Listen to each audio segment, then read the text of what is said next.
बच्चों आपके अपने YouTube चैनल साइंसिस पर आपका वेलकम है। बच्चों हम बात कर रहे हैं क्लास 10 बायोलॉजी के चैप्टर फर्स्ट जिसका नाम है जैव प्रक्रम यानी लाइफ प्रोसेस। बच्चों जैसा कि आप जानते हैं इसके पहले हमने बच्चों मानव में क्या पढ़ा था, श्वसन तंत्र को पूर्ण रूप से कंप्लीट कर लिया था।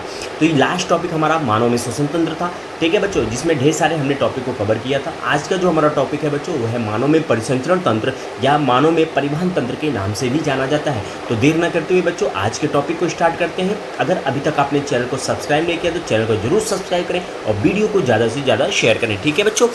देखिए मानव में जो परिसंचरण तंत्र होता है, अगर हम उसकी बात करें तो मानव में परिसंचरण तंत्र दो भागों में विभाजित किया जाता है। पहला वाला जो बच्चों है वो है रुधिर द्वारा परिसंचरण तंत्र, वहीं दूसरा जो है वो है लसिका तंत्र, ठीक है। अब जो आपको पढ़ना है रुधिर द्वारा परिसंचरण तंत्र में रुधिर को पढ़ना है, हृदय को पढ़ना है और रुधिर वाहिनियों को पढ़ना है बच्चों। तो एक एक करके हम क्या करेंगे, इसको कंप्लीट करेंगे। तो देखिए पहली जो हमको हेडिंग पढ़नी है वो पढ़नी है रुधिर, यानी रुधिर को बच्चों हम ब्लड के नाम से जानते हैं। किसके नाम से? ब्लड के नाम से जानते हैं। आपको ध्यान देना है कि रुधिर एक ऊतक होता है, यानी संयोजित ऊतक होता है। क्या होता है? ऊतक होता है। आपने ऊतक के बारे में क्लास 9 में पढ़ा था। ऊतक के बारे में अगर हम बात करें तो बच्चों किसी जीव के शरीर में जो कोशिकाओं का समूह होता है उसको हम ऊतक कहते हैं, ठीक है। यानी कोशिकाओं के समूह को, किसको?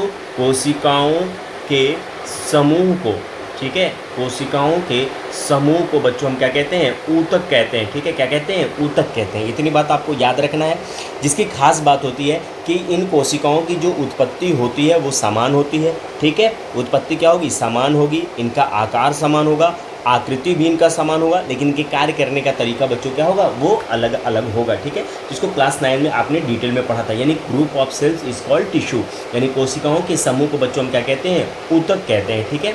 अगर आगे आप देखें, ठीक है, जो अगर हम रुधिर की बात करें तो रुधिर एक संयोजी ऊतक हो गया जो समस्त शरीर में परिसंचरित होता है। यह एक तरल माध्यम का बना होता है, लिक्विड होता है, जिसे प्लाज्मा कहते हैं बच्चों। क्या कहते हैं? प्लाज्मा कहते हैं। और प्लाज्मा में 3 प्रकार की कोशिकाएं उपस्थित होती हैं, ठीक है। इन कोशिकाओं को लाल रक्त कणिकाएं यानी रेड ब्लड कार्पसल्स या हिंदी में लाल रक्त कणिकाएं कहते हैं, और इंग्लिश में इसको लाल को क्या कहते हैं? रेड, रक्त को ब्लड, और जो कणिकाएं होती हैं उनको कार्पसल्स कहते हैं। तो वहाँ से ये आरबीसी निकल के चलाता है। दूसरा जो आपको सेल्स पढ़नी है बच्चों वो है श्वेत रक्त कणिकाएं, जिन्हें श्वेत को वाइट बोलते हैं, रक्त को ब्लड बोलते हैं, कणिकाएं को कार्पसल्स बोलते हैं। तो यहाँ से ये WBC निकल के आया। वहीं बिम्बाणु और प्लेटलेट्स कहते हैं। तो जो ब्लड होता है बच्चों, ठीक है, प्लाज्मा होता है। प्लाज्मा के अलावा 3 और कोशिकाएं होती हैं। अगर हम बात करें बच्चों तो ये जो रुधिर सेल्स होती हैं यानी जो ब्लड सेल्स होती हैं ये अस्थि मज्जा यानी बोन मैरो में कहाँ बनती हैं, ठीक है। कहाँ बनती हैं? बोन मैरो में बनती हैं। अगर बच्चों हम ब्लड के बारे में बात करें, किसके बारे में बात करें? ब्लड के बारे में बात करें तो बच्चों देखो ये जो हमारा रक्त है, ठीक है, रक्त में आपको याद रखना है कि 55% जो होता है वो प्लाज्मा होता है। क्या होता है? प्लाज्मा होता है। और 45% जो होता है बच्चों वो क्या होते हैं? ये कणिकाएं होती हैं यानी सेल्स होती हैं, जिनको हम RBC, ठीक है, WBC, ठीक है, फिर क्या बोलते हैं? प्लेटलेट्स बोलते हैं, ठीक है। इतनी बात समझ में आ रही है? तो अगर आप ब्लड को यानी रक्त को समझें, यानी ब्लड को समझे, ब्लड किसे कहते हैं, तो आप किसको काउंट करोगे? RBC को काउंट करोगे, WBC को काउंट करोगे और प्लेटलेट्स को काउंट करोगे और साथ ही साथ प्लाज्मा को भी काउंट करोगे। यानी ब्लड जो होगा उसमें ब्लड में यानी ब्लड जो होगा वो प्लाज्मा का बना होगा। किसका? प्लाज्मा। RBC का बना होगा, ठीक है, वहीं WBC का बना होगा और साथ में प्लेटलेट्स या बिम्बाणु का बना होगा। इसी को हम क्या कहते हैं बच्चों? ब्लड कहते हैं। तो ये रेड ब्लड कार्पसल्स जो होती है इनका काम अलग होता है। वाइट ब्लड कार्पसल्स यानी श्वेत रक्त कणिकाएं इनका काम अलग होता है। और प्लेटलेट्स जो होते हैं बच्चों इनका ये अलग काम होता है। अगर ओवरऑल हम ब्लड की बात करें, किसकी बात करें? ओवरऑल ब्लड की बात करें तो ब्लड के थ्रू हमारे शरीर में एनर्जी जाती है, ठीक है। क्या होती है? एनर्जी जाती है, ऑक्सीजन जाता है हमारे टिश्यूज़ को। तो ठीक है, ये ब्लड का ये काम होता है। बच्चों ने रुधिर के बारे में पढ़ लिया। अब रुधिर के बाद जो सेल्स पाई गई हैं यानी जैसे लाल रक्त कणिकाएं हो गई, ठीक है। कौन सी कणिकाएं? लाल रक्त कणिकाएं हो गई, श्वेत रक्त कणिकाएं हो गई, बिम्बाणु हो गए यानी प्लेटलेट्स हो गए। इनके बारे में हम एक एक करके क्या करेंगे? टॉपिक को डिस्कस करेंगे। तो इसमें से बच्चों आपको स्क्रीन पर दिख रहा होगा लाल रुधिर कणिकाएं या रेड ब्लड सेल्स या RBC, या इसका एक और पॉपुलर नेम है जिसका नाम है इरिथ्रोसाइट। तो एरिथ्रोसाइट जो है इसका एक अलग सा नाम है, ठीक है। ये बहुत कम लोगों को पता होगा, तो आप क्या करिएगा इसको ज़रूर मेमोरी में रखिएगा कि लाल रुधिर कणिकाओं को या कणिकाएं जो होती हैं उनको एरिथ्रोसाइट्स के नाम से भी हम जानते हैं, ठीक है। अगर इनकी आकृति की बात करें तो ये कैसी होती है बच्चों, वर्तुलाकार होती हैं। कैसी होती हैं, वर्तुलाकार। वर्तुलाकार का मतलब अगर हिंदी हम अर्थ निकालें तो गोलाकार होता है। कैसा होता है, गोलाकार होता है, ठीक है बच्चों। और इनमें हीमोग्लोबिन नाम का एक लाल रंग पाया जाता है। हीमोग्लोबिन को हम Hb से रिप्रेजेंट करते हैं। किससे, Hb से रिप्रेजेंट करते हैं। तो जो हम ऑक्सीजन को बच्चों क्या करते हैं, शरीर के अंदर लेते हैं, वो ब्लड में जाता है और ये ब्लड जो होता है हमारे शरीर के अलग अलग ऊतकों तक पहुंचता है। तो ये जो हीमोग्लोबिन है ये ऑक्सीजन को लेके जाने का काम करता है। हीमोग्लोबिन का जो कलर होता है लाल कलर होता है, इसीलिए जो हमारा ब्लड है वो भी लाल कलर का यानी रेड कलर का होता है। ध्यान देने वाली बात है कि इनमें केंद्रक नहीं पाया जाता है बच्चों, यानी इनमें न्यूक्लियस जो होता है उनका क्या होता है, अभाव होता है। अब लाल रुधिर कणिकाओं के जो कार्य हैं आपको देख लीजिए, ये ऑक्सीजन को ऊतकों तक पहुंचाते हैं, हम ऊपर ही जिक्र कर लिए हैं, तथा कार्बन डाइऑक्साइड को उनमें से वापस लेके आते हैं, ठीक है। तो ये क्या करते हैं, ये जैसे मान लीजिए ये ब्लड हैं, हमारे सेल्स यानी जो टिश्यू हैं वहाँ तक किसको लेके जाएंगे, ऑक्सीजन को लेके जाएंगे, और बदले में जो ऊतक ने कार्बन डाइऑक्साइड को छोड़ा है ये कहाँ चलाएगा, हमारे ब्लड में रिलीज होगा और धीरे धीरे हमारे फेफड़े से होते हुए नेजल चैम्बर से ये वातावरण में चलाता है। तो ध्यान देने वाली बात है कि लाल रुधिर कणिकाएं जो इनकी आकृति होती है वो वर्तुलाकार होती है। इनमें हीमोग्लोबिन पाया जाता है जिनका कलर रेड होता है, इसलिए हमारा ब्लड भी रेड कलर का होता है। इनमें केंद्रक नहीं पाया जाता है, यानी इनमें न्यूक्लियस का अभाव होता है। ये ऑक्सीजन को ऊतकों तक पहुंचाते हैं तथा कार्बन डाइऑक्साइड को उनमें से वापस लाते हैं। बच्चों में डायग्राम में आप देखिएगा कि लाल रुधिर कणिकाएं जो होती हैं क्या वास्तव में वर्तुलाकार हो। बच्चों आपको स्क्रीन पर ये जो दिख रहा होगा, ठीक है, ये आप देख रहे हो, ठीक है, इस तरह का जो स्ट्रक्चर आपको देखने को मिल रहा है बच्चों, ये जो आप देख सकते हो ये रेड रेड कलर का है, ये हमारे शरीर में आरबीसी होती हैं, यानी इन्हीं को लाल रक्त कणिकाएं कहती हैं। और ध्यान समझिएगा इनका स्ट्रक्चर जो होता है वो गोलाकार होता है, ठीक, कैसा होता है, गोलाकार होता है, इसलिए इनको हम क्या कहते हैं, वर्तुलाकार भी कहते हैं। क्या कहते हैं, वर्तुलाकार भी कहते हैं। अगर आप ध्यान से समझे बच्चों, ठीक है, अगर आप ध्यान से समझें तो बच्चों आपने देखा है ये वर्तुलाकार क्यों होता है, ये आरबीसी है, रेड रेड कलर का स्ट्रक्चर आपको क्या हो रहा है, ये दिख रहा। बच्चों ये जो रेड कलर का स्ट्रक्चर है ये आपको दिख रहा होगा, इसी को हम आरबीसी के नाम से जानते हैं। किसके नाम से, आरबीसी के नाम से।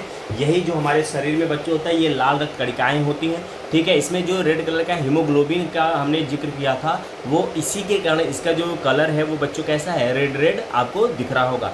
आइए अब हम बात करते हैं बच्चों WBC के। दूसरी हेडिंग जो हमको बच्चों पढ़नी है, यानी जो दूसरी सेल्स हैं वे हैं श्वेत रुधिर कणिकाएं या वाइट ब्लड सेल्स, या जिसको WBC या ल्यूकोसाइट्स के नाम से बच्चों हम क्या करते हैं, जानते हैं, ठीक है। अब ये वाइट ब्लड सेल्स क्यों हैं, क्योंकि इनमें किसी भी तरह का कोई पिगमेंट यानी वर्णक नहीं पाया जाता है, इसलिए ये क्या होते हैं, कलरलेस होते हैं, यानी रंगहीन होते हैं। अब इनके स्ट्रक्चर की बात करें तो इनकी आकृति अनियमित होती है, बिल्कुल अमीबा जैसे अनियमित था स्ट्रक्चर ना, वैसे ये क्या होती है, इनका स्ट्रक्चर जो होता है अनियमित होता है, यानी इर्रेगुलर होता है। ये शरीर को संक्रमण से बचाते हैं, यानी हमारे शरीर के इम्यून सिस्टम को, मानव प्रतिरक्षा तंत्र को, यानी मानव प्रतिरक्षा तंत्र किसको बोलते हैं, जो हमारा शरीर रोगाणुओं से लड़ता है उसी को हम मानव प्रतिरक्षा तंत्र कहते हैं।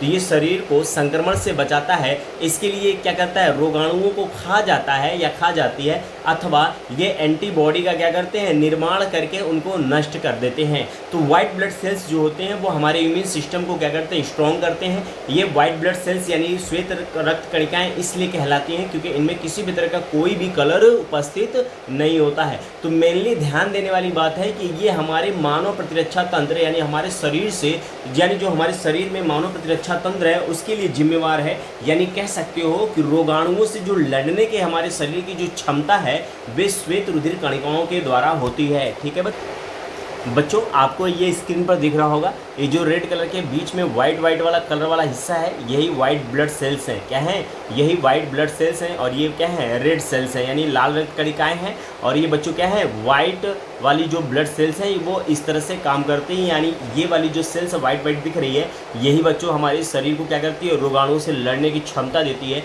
और इसमें कोई कलर नहीं है, इसलिए इसको क्या कहते हैं, वाइट ब्लड कार्पसल्स कहते हैं, यानी श्वेत रक्त कणिकाओं के नाम से हम इसे जानते हैं। तो बच्चों आपने आरबीसी को देखा और WBC को देखा। अगला जो हमको हेडिंग पढ़ना है सेल्स में ही, वो बच्चों हमको पढ़नी है प्लेटलेट।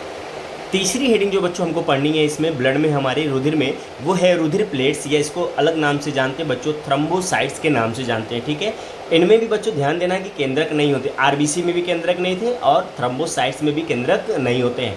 इनमें कोशिकाओं के, ठीक है, रुधिर में कोशिकाओं के छोटे छोटे खंड होते हैं। ये क्या होते हैं? कोशिकाओं के छोटे छोटे खंड होते हैं। ये रुधिर के अस्कंदन, या अस्कंदन का मतलब हो गया बच्चों क्लॉटिंग, इससे सहायता करते हैं। क्या करते हैं? ये क्लॉटिंग में सहायता करते हैं। ये थोड़ा सा मिसमैच आप सही करिएगा।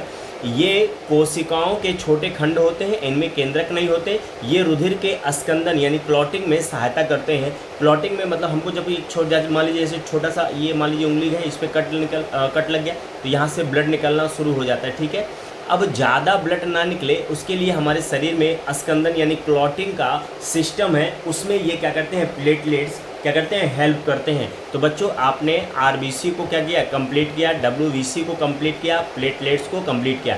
ठीक है, देखिए बोर्ड एग्जाम के लेवल से, क्लास 10 के लेवल से ये नोट्स जो है वो सफिशिएंट है। ब्लड में तो बहुत सारी चीज़ें हम पढ़ सकते हैं, लेकिन बहुत ज़्यादा पढ़ने की आवश्यकता नहीं है। आपको बस इतनी ही नॉलेज रखनी है, बाकी उच्च कक्षाओं में आपको अधिक जानकारी दी जाएगी। तो बच्चों हमने आरबीसी कंप्लीट कर लिया, डब्ल्यूबीसी और प्लेटलेट्स। अब हम बात करेंगे फंक्शन ऑफ ब्लड यानी रुधिर के कार्य की बात करें तो रुधिर क्या करता है? रुधिर पोषक पदार्थों, ऑक्सीजन, कार्बन डाइऑक्साइड, हार्मोन्स और अपशिष्ट पदार्थों को शरीर के उपयुक्त भागों तक ले जाता है, और साथ साथ शरीर के भीतर पहुंचने वाली औषधियों को भी रुधिर विभिन्न भागों में क्या करता है? वितरित करता है। यानी देखिए हमारे जब हम सांस लेते हैं तो हमारे ब्लड में ऑक्सीजन घुल जाता है, और वो घुल के कहाँ जाता है? हमारे सेल्स के अलग अलग टिश्यूज़ के पास चला जाता है। जब टिश्यूज़ के पास जाता है तो वहाँ से यूटिलाइज किया हुआ जो ऑक्सीजन है, बदले में जो ऊतक होते हैं वो कार्बन डाइऑक्साइड को क्या करते हैं? निकालते हैं। तो वो कार्बन डाइऑक्साइड कहाँ चलाएगा? ब्लड में, और ब्लड में आने के बाद वो शरीर से फेफड़ों के द्वारा बाहर आ जाता है। हमारे शरीर में जो हार्मोन्स होते हैं उनको भी क्या करते हैं? ये लेके जाते हैं। अपशिष्ट पदार्थों को शरीर के उपयुक्त भागों तक ले जाते हैं।